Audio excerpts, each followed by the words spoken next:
Alright, like the title suggests, in today's video I'm going to be showing you how to get all that RGB, ARGB lights and fans in that computer on a budget.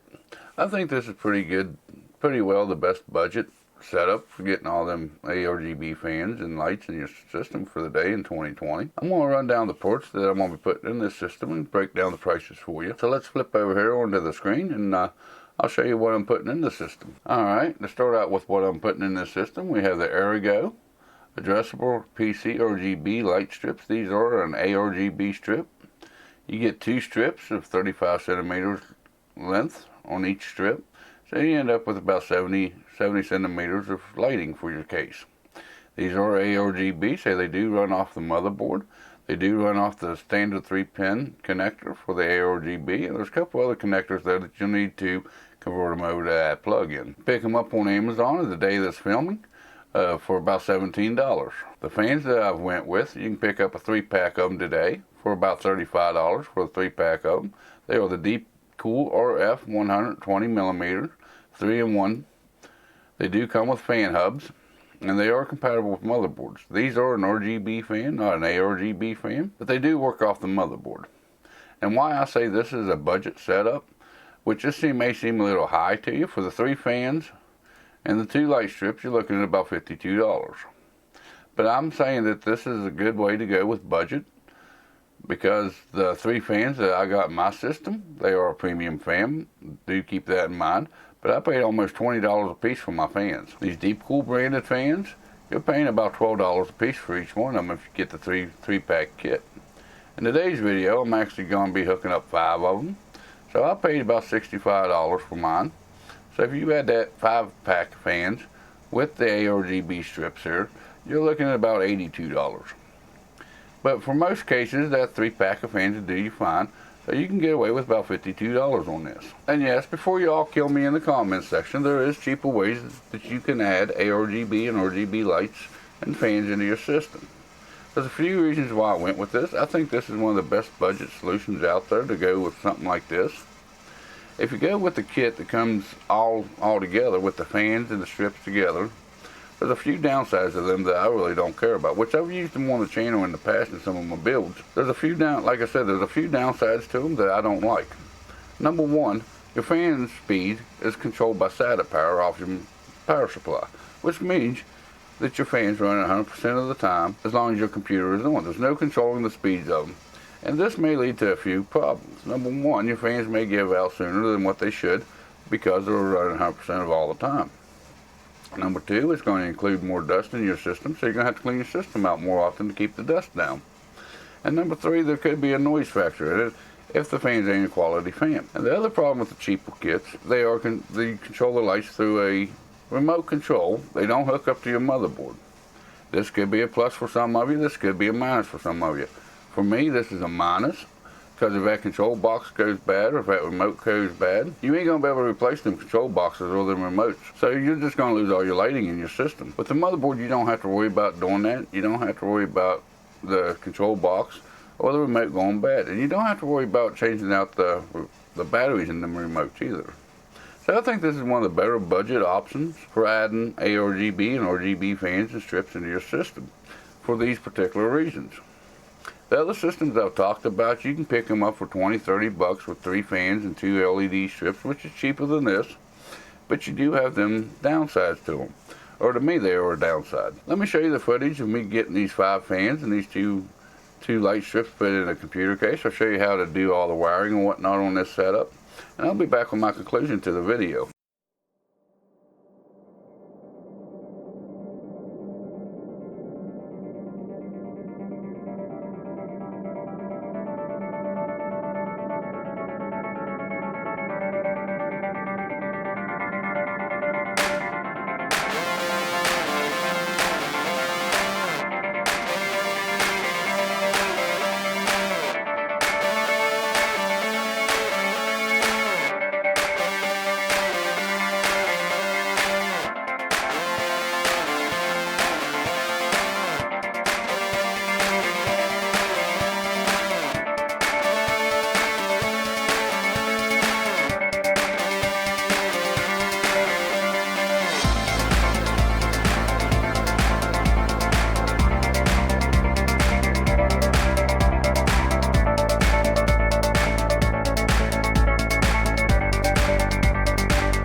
Alright guys, since I showed you the time lapse of me putting the fans in, I got all my fans installed. Now we're going to tackle all this cabling. And like I said before, you know, I suggest not putting no more than 3 fans per fan header.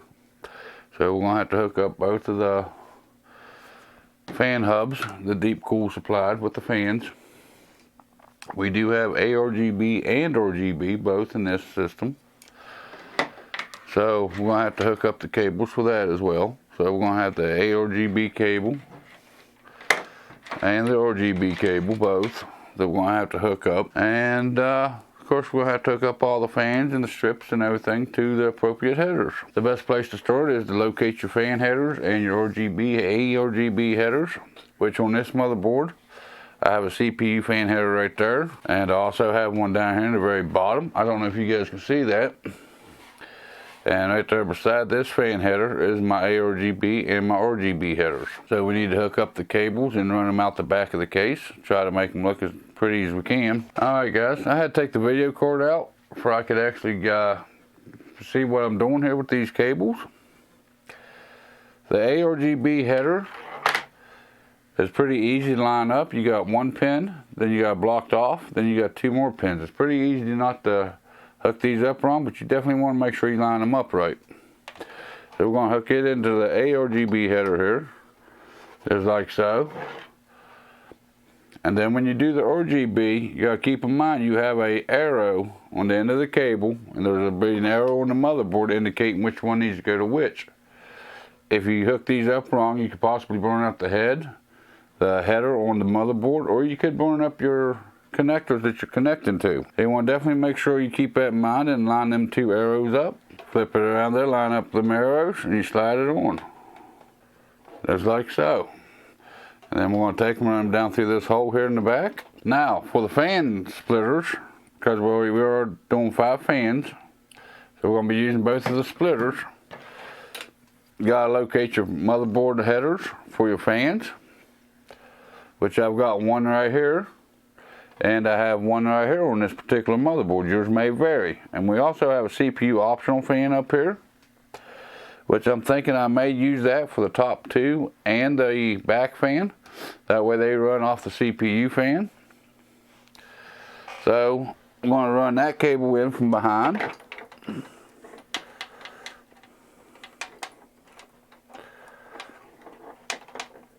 And just like your other regular PMW fans, it got four pins, and it is key, so it only goes on one way.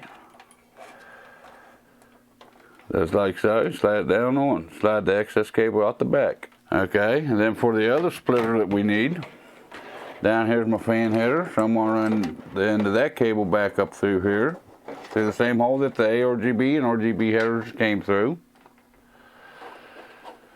And just like the other ones, PMW, 4 pins with the notches. Just line up the notches. Just like so, slide them down on, push the excess out the back.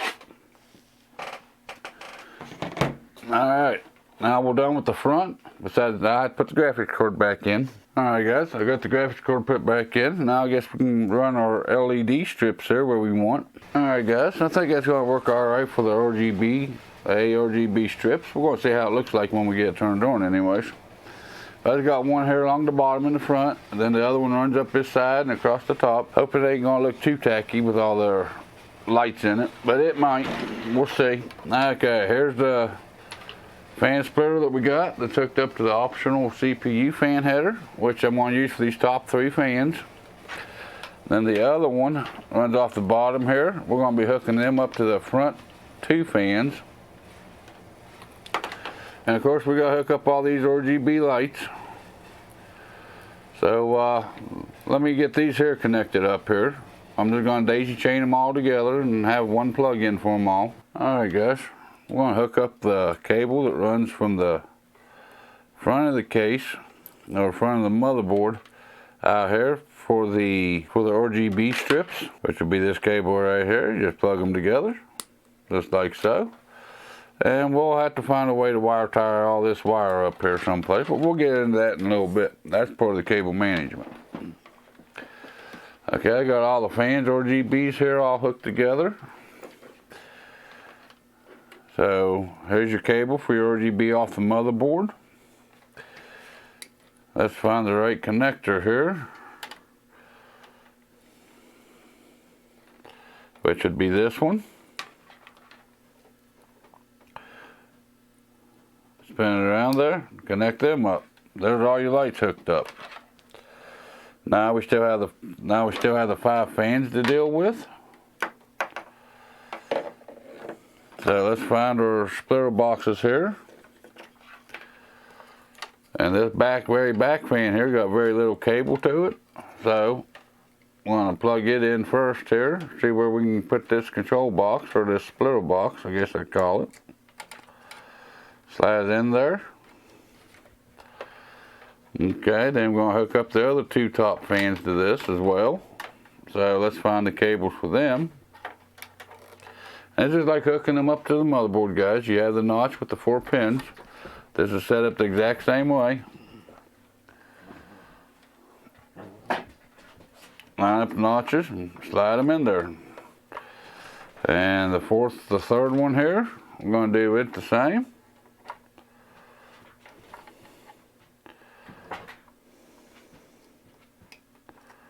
Okay, just like so. And just like that, we have all of them fans hooked up. Of course, I'll take some time here in a little bit and do some cable management. I don't know if I'll show that part or not, but I will get the cable management done back here somewhat. Okay, and then we have this here control box. And we're going to be hooking up the 2 front fans to this one. Just like we did before, you line up the notches and you slide them in. And you find the cable for the second one. Line up the notches and you slide them in. Alright guys, that's pretty well got all the cables hooked up. We should have power to the fans and to all the lights. You should do a boot test on it at this point before doing the cable management, but I'm pretty certain that I did alright, so I'm going to go ahead and do the cable management up here. And then I'll give you some video of the before and afters of it.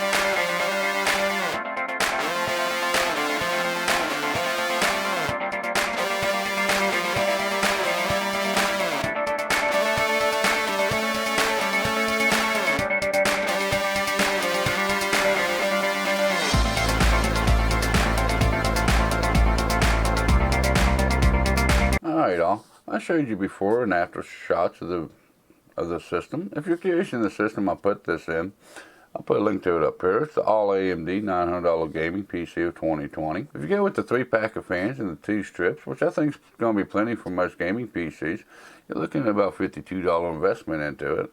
And I think for $52 it gives it a pretty good punch, or a pretty good flare to your system, and it makes it customizable. I think it's a pretty good $52 spent if you care about the way your machine looks. I would recommend going with RGB or an ARGB. I would not mix and match them like this, but in this tutorial or this video I did mix and match them just to show you that you can do it as long as they're connected to the motherboard headers, that you can run them synced together through the software.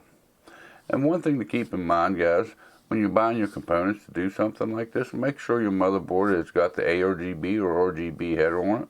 Nowadays most motherboards do have both, but if you're dealing with like the B450 motherboards or the B350 motherboards or some of the older motherboards from Intel, you may not have both the ARGB and RGB headers. So make sure you're picking up the right ones that are compatible with your motherboard. If you like this kind of content, go down and give me a like. If not, there's that dislike button. There's that comment section below. I'll go through them every weekend on my live stream here Saturday morning, 11 o'clock Eastern Standard Time in the U.S. If you really like this kind of content, make sure you hit that subscribe button, turn the notification bell on. That way you're notified next time I put out a video. I'll go live here on YouTube. Also, I'm on Instagram and Twitter. I don't kill your inbox, but I do put up photos of new stuff I have coming in. to kind of give you an idea of what's coming up on the channel. Also, that's where you get the information about my live stream. If I got to change the time or if I got to cancel for some reason, that's where you get informed about that. With all that being said, you all have a good day, and I'll see you in the next video or live stream.